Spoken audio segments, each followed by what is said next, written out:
Whether or not college athletes should be paid has been a heated debate for years. And while athletes aren't being paid for performance, a recently passed NCAA rule allows universities to give their athletes some extra cash.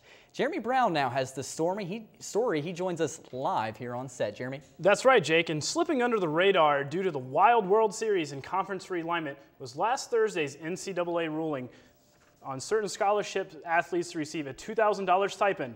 I caught up with WKU Athletics Director Ross Bjork to sort out the details and get his view on the new rule. A recent NCAA ruling will allow some college athletes to receive up to $2,000 in extra cash. The organization approved proposals last week to allow universities to give an annual stipend to each scholarship athlete playing football, men and women's basketball, volleyball, and women's tennis. WKU Athletics Director Ross Bjork says he likes the idea of improving student athletes' lives, but he thinks the stipend should be available to all sports.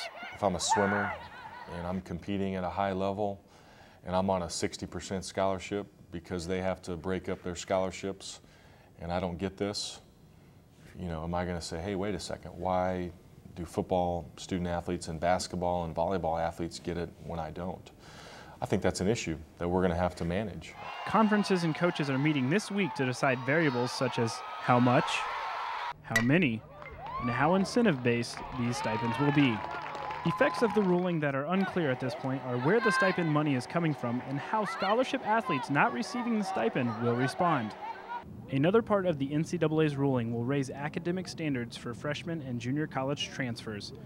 Freshmen stepping onto campus must maintain a 2.5 grade point average, while junior college transfers must enroll with and maintain a 2.5 average compared to the former 2.0 standard.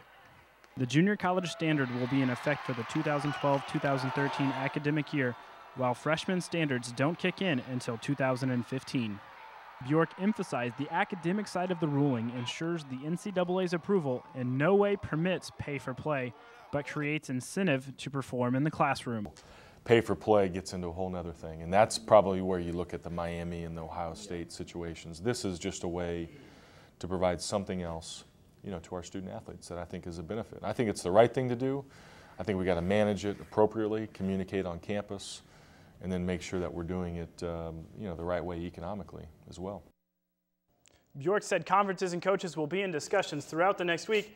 And Jake, they hope to have details finalized by next week's signing period. Now, I know, Jeremy, a lot of students are actually unhappy about that stipend. Do you think it's fair or unfair? I think it's pretty unfair considering only half the sports get it when sports like swimming, cross country, track do not get it. I think it's going to raise some issues. All right, well, thank you so much, Jeremy.